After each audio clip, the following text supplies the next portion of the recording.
जय श्री राम सभी भक्तों को, जय माता की। फिर एक नई वीडियो के साथ आप सबके सामने हाजिर हो गए हैं। और आज की जो हमारी वीडियो है इसमें हम जानेंगे कि जैसे कि कोई भी प्रेत आत्माएं होती हैं, क्या ये भी किसी के घर में आराम कर सकती हैं या फिर किसी का मतलब पुच्छा वगैरह देख सकती हैं।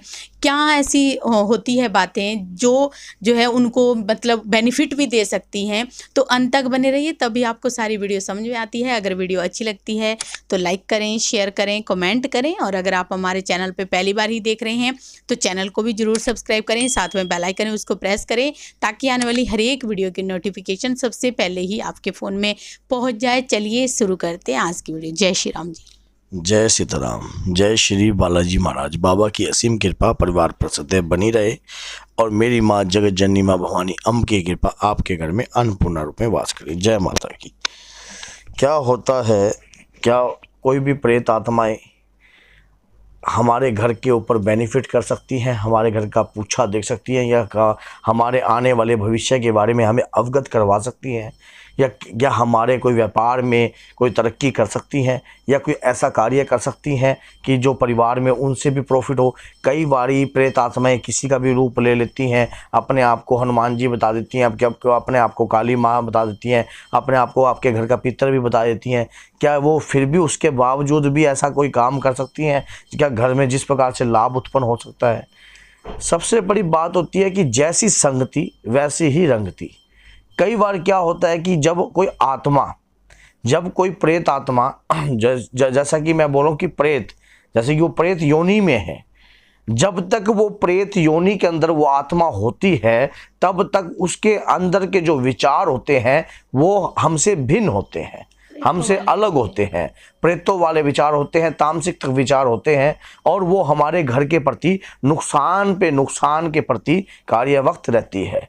लेकिन कोई भी, जैसा आपको पता है कि कोई भी आत्मा जो है परमात्मा का ही एक सूक्ष्म अंग है, समझ गए। वो सूक्ष्म जो अंग है वो जब अपने आप को बदल देता है, जब वो अपने पिता को पहचान लेता है, तब वो पता लग जाता, जब उसको ये पता लग जाता है कि यही मेरा आधारक है, यही मेरा सत्य है और यही मेरा सतगुरु है।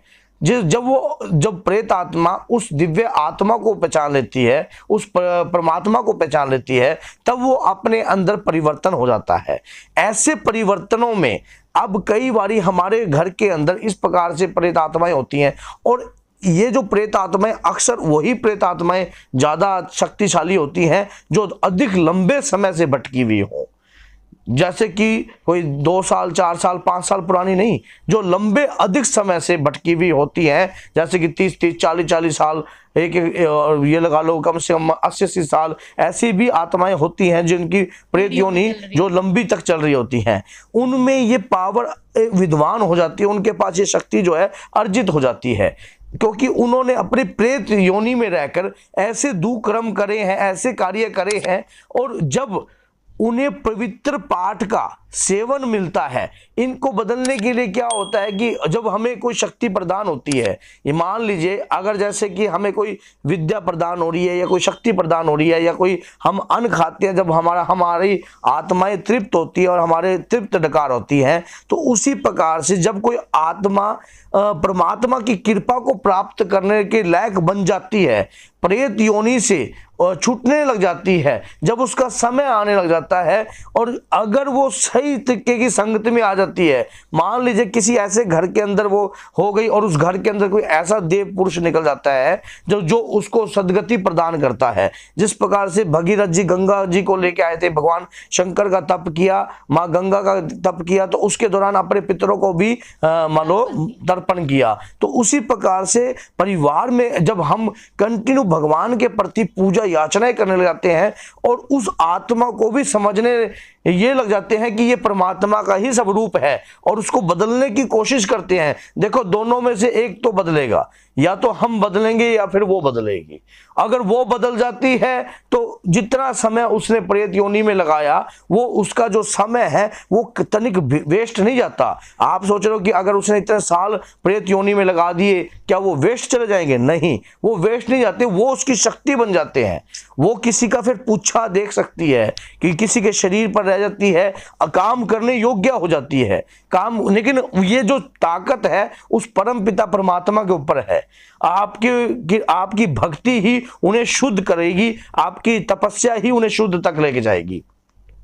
अगर कई बारी हम ये सोचते हैं कि इस आत्मा से हम अपना ही कार्य लें और समाज का कार्य ना करें, जिस प्रकार से आपको पता है कि जितने भी आत्माएं हैं वो सब परमात्मा की देन है, तो यह आत्माएं शुद्ध होने उपरांत धर्म के प्रचार हेतु कार्य में ही कार्यवक्त रहती है। अगर हम इसे अपने खुद के निजी स्वार्थ वास्ते यूज करते हैं तो ज्यादा लंबे समय तक हम उसका बेनिफिट नहीं उठा सकते। अब मेहंदीपुर बालाजी के अंदर जितनी भी आत्माएं जाती हैं, कैद होती हैं, वो कैद होने के बाद जो आत्माएं अपने आप को सुधरने पर तत्पर रह जाती हैं, जो शुद्धिकरण में आ जाती हैं, वो आत्माएं बाबा की कृपा के पात्र बन जाती हैं, बाबा के वीर बनने लग जाती हैं। उस दौरान वही आत्माएं जो हैं आपके घर में जाकर कार्रवाई करने लग जाती हैं, बाबा के नाम का प्रचार करवाती हैं और वही आत्मा आपके घर के अंदर कृपा के पात्र भी बनती हैं। अगर ये आत्माएं, अब हमारे ऊपर डिपेंड होता है कि आत्मा को शुद्ध किस प्रकार से किया जाता है और अशुद्ध। हमने इस पर भी बहुत वीडियो बना रखी हैं और कि आत्माओं को किस प्रकार से शुद्ध किया जाता है। तो ये मैंने आपको बताया कि कोई आत्मा अगर किसी का पुच्छा देख रही है या कुछ भी कर रही है, ऐसा काम कर देती हैं।